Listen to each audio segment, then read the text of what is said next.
This chemical attack was not a surprise to the Russians. It looks as if it's been in the works for some time. Look at the lower left-hand corner of this article here and you'll see a date. That's the date this was published. And even then they knew that there was an attack, a chemical attack imminent, and that the Assad regime would be blamed for it. Russia's defense ministry says rebel groups have been armed with chemical weapons in Syria and are planning to stage false flag attacks as a pretext for the US to carry out airstrikes. Representatives of the Russian armed forces have said they have reason to believe that the United States at its Al-Tanf base in Syria has been preparing squads of rebels, fighters, to stage a chemical provocation, a chemical weapons attack in the south of Syria, in Daraa, which borders Jordan and Israel. They've been provided, allegedly, as many as 20 tons of chlorine, as well as detonators disguised as cigarette packs. And this attack is imminent. Defense officials have said that this attack will be blamed on the Syrian government and will be used as an excuse by the United States and its allies to strike at Bashar al-Assad, his government and his military directly. The provocations mentioned will be used as a pretext for the United States and its allies to conduct airstrikes against military and state infrastructure in Syria. We are seeing that such strikes are being prepared by warships in the Mediterranean, the Red Sea and in the Persian Gulf. At the same time, speaking in Astana, Sergei Lavrov, the Russian foreign minister, said that the Syrian conflict is beginning to look less like a proxy war than a direct confrontation. There are US special forces on the ground. They are no longer denying this. They are accompanied by the British, French and special forces from other countries. It's not a proxy war anymore, but rather a direct involvement in the war. We condemn their illegal presence on Syria's territory. The US-led coalition is not legitimate from the UN point of view either. We are pragmatic people, and we understand that we should not engage in armed conflict with them. Well, these are the latest pictures from one of those humanitarian corridors. Crowds of people are using the escape route to reach government-controlled areas. Over 44,000 people have managed to flee from Ghouta so far. It's the biggest single exodus since fighting escalated last month.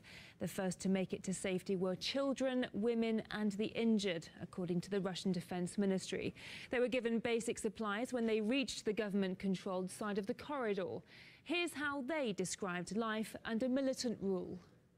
When they say militants, who they are talking about is the rebels, the so-called moderate rebels that the U.S. has been backing.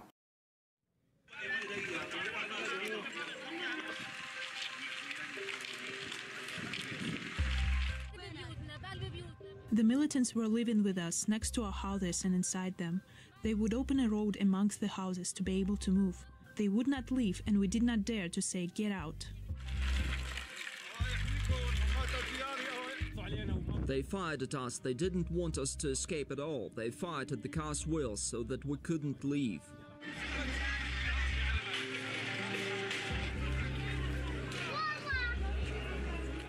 We had no food or water. There are 10 of us and we could not buy a kilo of flour. We were starving. We wanted to escape, but they wouldn't let us. We fled against their will, so they fired at us, and half of the people were shot. Look at our children, bare feet, hungry, and without clothes. But the militants showed no mercy.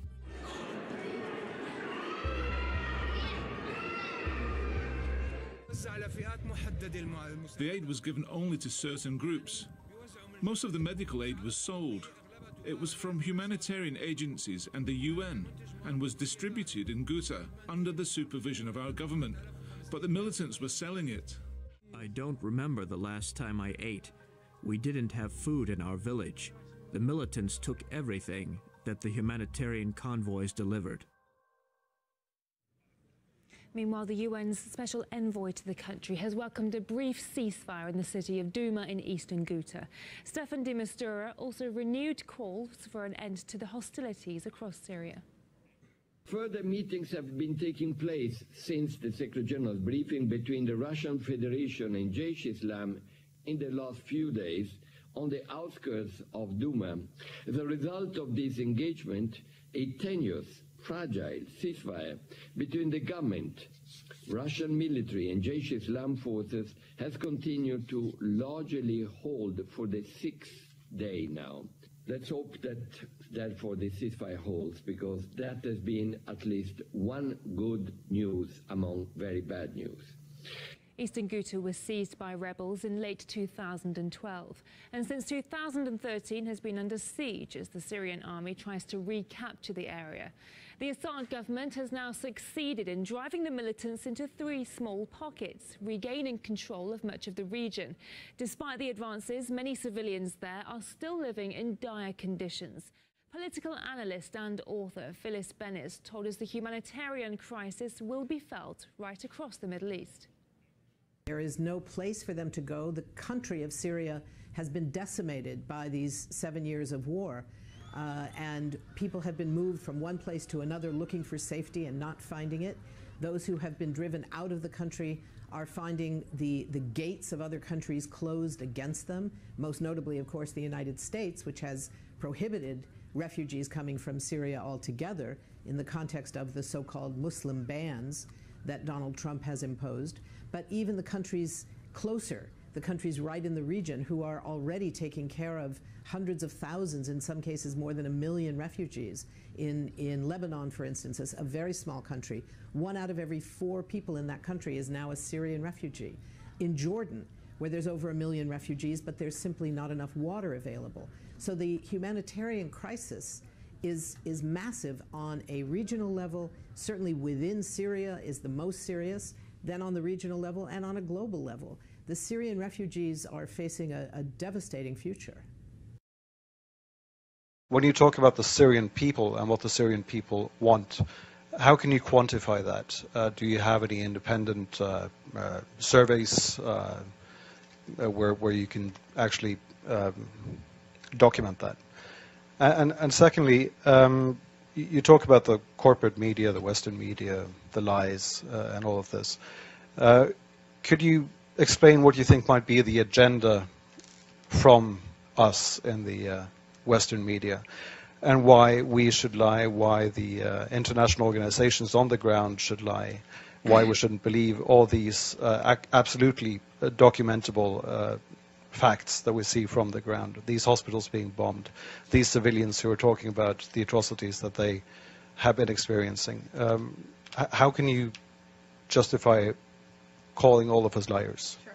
Thank you. I mean, there are certainly honest journalists amongst the very compromised establishment media. Let's start with your second question. So, international organizations on the ground. Tell me which ones are on the ground in eastern Aleppo. Yeah, okay, I'll tell you, there are none. There are none. These organizations are relying on the Syrian Observatory for Human Rights, which is based in Coventry, UK, and which is one man. They're relying on compromised groups like the White Helmets, which, let's talk about the White Helmets. The White Helmets were founded in 2013 by a British ex-military officer. They have been funded to the tune of $100 million by the US, UK, and Europe, and other states. They purport to be rescuing civilians in eastern Aleppo and Idlib, yet no one in eastern Aleppo has heard of them. And I say no one, bearing in mind that now 95% of these areas of eastern Aleppo are liberated. The White Helmets purport to be neutral, yet they can be found carrying guns and standing on the dead bodies of Syrian soldiers. And their video footage actually contains children that have been recycled in different reports. So you can find a girl named Aya who turns up in a report in month, say, August, and she turns up in the next month in 2 different locations. So they are not credible. The SOHR is not credible. Unnamed activists are not credible. Once or twice, maybe, but every time, not credible. So your sources on the ground, you don't have them. As for your agenda, not your, but the agenda of some corporate media, it is the agenda of regime change. How can the New York Times, I was reading it this morning, Or how can Democracy Now!, which I was reading the other day, maintain until this day that this is a civil war in Syria? How can they maintain until this day that that the protests were unarmed and nonviolent until, say, 2012? That is absolutely not true.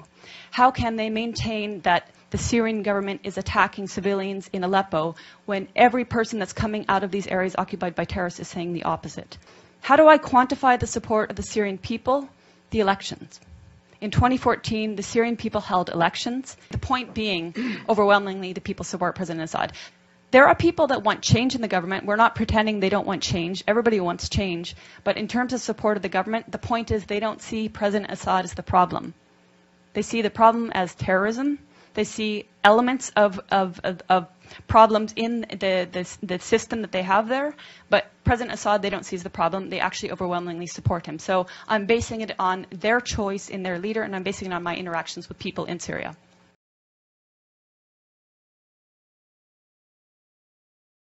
Now, the Syrian rescue group known as the White Helmets has sparked anger online after posting a video of them faking saving someone while doing the so-called mannequin challenge, the viral video trend in which people freeze in motion and are video recorded. Well, this footage shows the group's rescuers standing motionless, frozen over an apparently wounded man, and it does look realistic enough. So realistic, in fact, that it's raising serious questions about the authenticity of the White Helmets' other frequently posted videos. This particular video was deleted from the group's accounts a few hours after it was posted. There are plenty who regard the White Helmets as heroes of the Syrian war, but it also has a background that is somewhat dubious.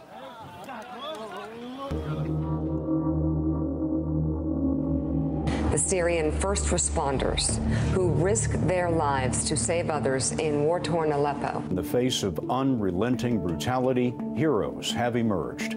They have all chosen to risk their lives to save others, making the Syrian civil defense a candidate for the Nobel Peace Prize.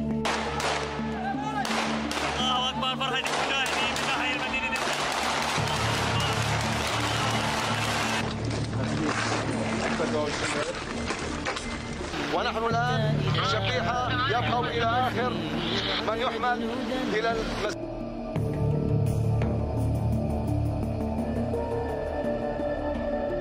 Any individual in any group suspected of ties or relations with extremist groups or that we had believed to be a security threat to the United States, we would act accordingly. But that does not, by extension, mean we condemn or would cut off ties to the group for which that individual works for.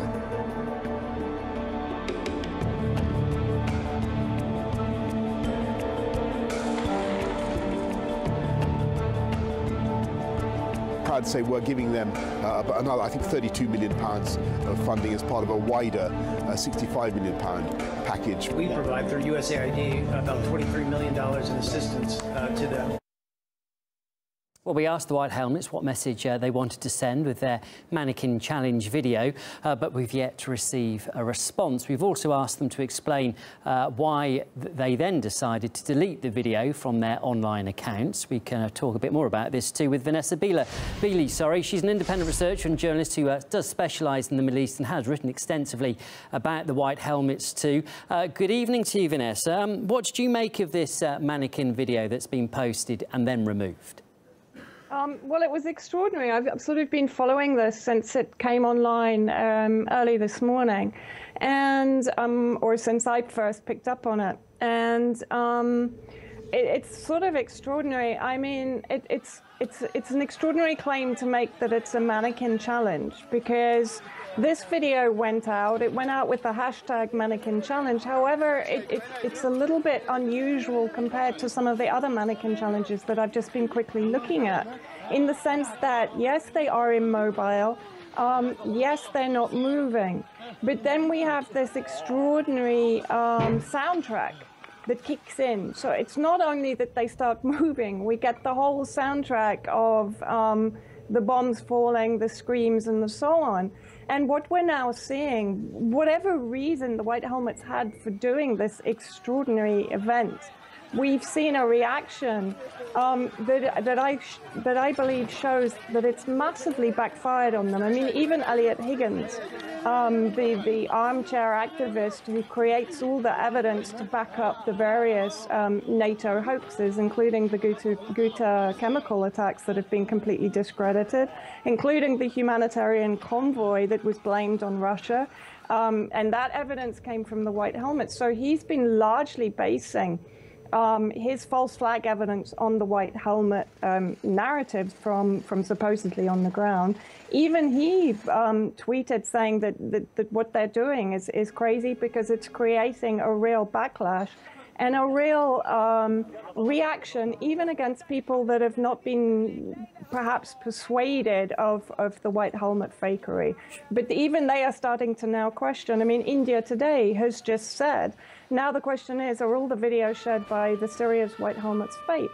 And Andrew, we know from studying the videos and from talking with real paramedics, particularly the real Syria civil defense on the ground, that there are many questions over the methods used by the White Helmets that suggest that they are not true paramedics anyway. And many of their videos have been proven to be fake. Children taken out from under the rubble, completely clean, no dust on them, taken out from areas that you can see they could get out of on their own, but taken out to the usual fanfare and paparazzi, the White Helmet paparazzi. Sure, and just to be clear, Vanessa, people are perhaps making this comparison now because they've seen this sort of fake video today that's come out and said, hang on a minute, that looks quite similar to videos that you claim are real. I mean, that's essentially what people are saying.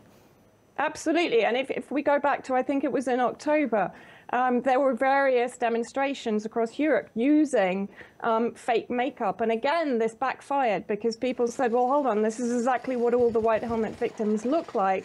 When they were looking at the made-up victims in the European protests in support of the White Helmets. OK. Vanessa, I was just going to jump in then, because to some people, they might think, well, actually, this is quite a leap to say that. But I know you've been pretty sort of sceptical and critical of the White Helmets. Why do you think that people should question what they do? Well, I mean, people should question what they do, and we'll run through this again. Firstly, they are a supposed non-governmental organization that is, however, backed multi-million funded by governments like the British government, like the United States government, like various EU governments, and now by the Qatari government that we can't forget is funding many of the terrorist factions inside Syria and has been for the last 5.5 years. So they're receiving money from governments that have a publicly declared interest in regime change in Syria. Then, of course, they're embedded in areas that are occupied and controlled by Nusra Front, Al-Qaeda, and ISIS. So, you know, those two elements on their own should lead us to question the veracity of their reports and their neutrality. Then if we add onto that the various layers, the fact that they have been videoed facilitating an execution, one execution. They've been videoed beating Al-Qaeda prisoners in Idlib. They've, one of their members posted celebratory videos of the execution of 2 Syrian Arab Army prisoners of war. He was never reprimanded. We were told that he was sacked. They never made a public statement to that effect. And then 3 weeks later, we saw him photographing another White Helmet event in East Aleppo. And, you know, Andrew, even if this was a mannequin challenge, it's an extraordinary thing to do in the midst of a war zone. It's a complete mockery of the suffering of the Syrian people right now. You know, under attack from the terrorist and militant faction mortars in West Aleppo, for example. And for these, you know, this organization that is about to receive the Right Livelihood Award prize, by the way, and I would ask the Right Livelihood Award here and now, are you happy to be giving this prize to an organization that is this questionable, where world media is now questioning the credibility of their reports? Sure. Vanessa, look, we have to leave it there, but thanks a lot for coming on to RT. That was Vanessa Beeley, independent researcher and journalist. Thank you.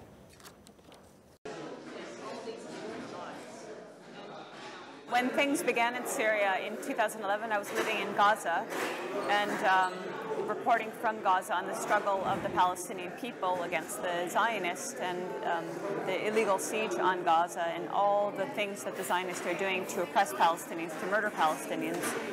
But when events began in Syria, I started questioning the reports we were hearing from Al Jazeera and other state-owned media outlets that seemed like they weren't telling the truth. And as I dug deeper and talked with Syrians in Canada, I started learning from them that their relatives in Syria were telling them a different thing than what the media was saying.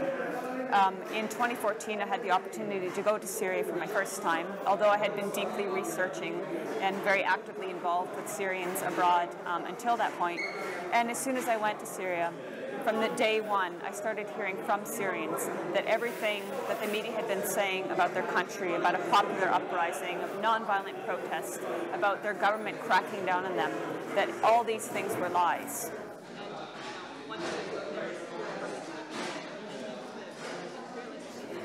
They're largely not in Syria. They're writing the reports from Beirut or from Washington, New York. If they go to Syria, unfortunately they go with a predetermined script. I've seen this. In November 2016, I was in Aleppo and there were journalists from New York Times, LA Times, and other Western media. The way in which they reported the terrorist bombardment on November 3rd of Aleppo was different from how I reported it, because I went there with the objective of reporting what Syrian people are experiencing. They, it seems, went there with the objective of reporting a narrative that would suit the Western agenda of regime change in Syria. Fake news means Al Jazeera, BBC, CNN, Fox, The Guardian, Channel 4 News. Channel 4 News has been in Syria. One of their star reporters, Krishnan Gurumurthy, has been in Aleppo, and he reported a Syria that was very different from the Aleppo that I know and that Syrians know. And when he went back to Aleppo after it was liberated, Syrian MP Faris Shahabi challenged him and said, "You reported that these were rebels. It turned out they were Al-Qaeda." And this Channel 4 reporter said, "I don't want to talk about it. Let's not go there." He was caught in his own lies. He didn't have the dignity to admit he'd been lying. But there's a greater example.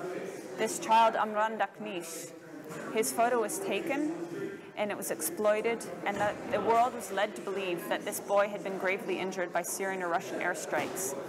He was not gravely injured. It was a mild injury, and it was not by an airstrike. It was most likely by one of these terrorist explosive devices, with the express purpose of capturing a photo that could be used to manipulate public opinion.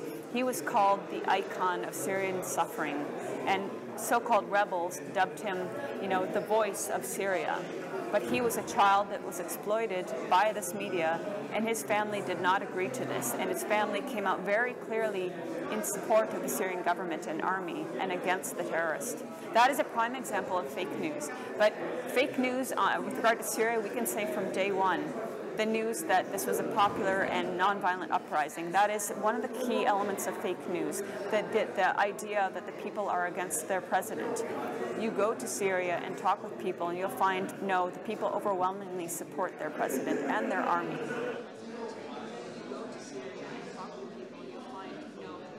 Let's take Aleppo and Raqqa.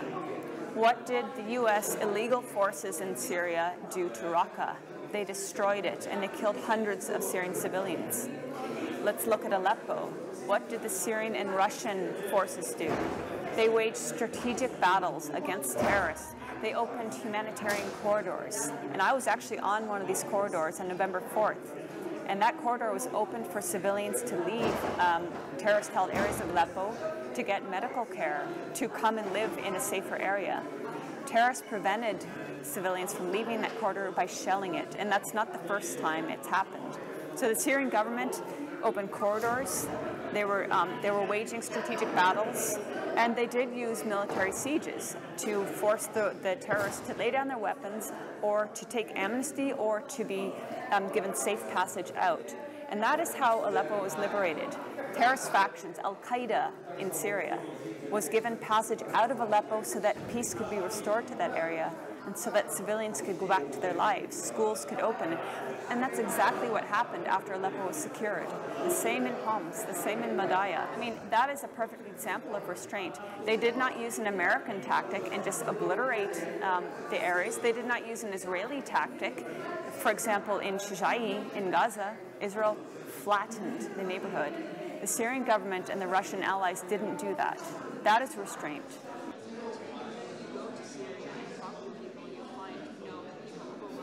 They are perhaps one of the greatest propaganda constructs in this whole war on Syria. The idea that rescuers who are claiming to be impartial and neutral are working in Al-Qaeda areas and are funded by the West, over $150 million. And they carry weapons and they chant with Al-Qaeda.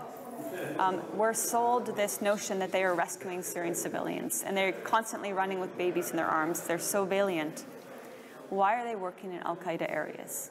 Why are they holding weapons? Why are they participating in executions? Why were they founded by a British ex-military officer and trained in Turkey? The White Helmets are a construct to bring humanitarian intervention to Syria. In other words, a no-fly zone. In other words, the destruction of Syria like Libya. Syria has resisted this, and the West has used every propaganda tactic it can think of. The DPRK is made out in our Western media to be a mortal threat to the West or to the whole world. The leader is vilified, and the population has disappeared in Western media. When it comes to corporate media reporting on the DPRK, we don't hear about the 25 million people. We just hear about this one man, and his image, his whole persona is rendered into this cartoonish villain persona. And this is what's been done to the president of Syria. This is what was done to Libya. Every time the imperialists want to target a nation, the first thing they have to do is vilify the leadership, maybe impose sanctions on them, and strangle the nation in hopes that they can topple the leader. The DPRK was completely destroyed in the 50s. It is, since the 50s, it has rebuilt remarkably its capital city, Pyongyang, and its countryside. And it has had to, because of the American nuclear threat, it was America that brought nukes to the Korean Peninsula. It is America that threatens consistently to totally destroy North Korea. It is because of this American threat that North Korea has tried to achieve a nuclear deterrent.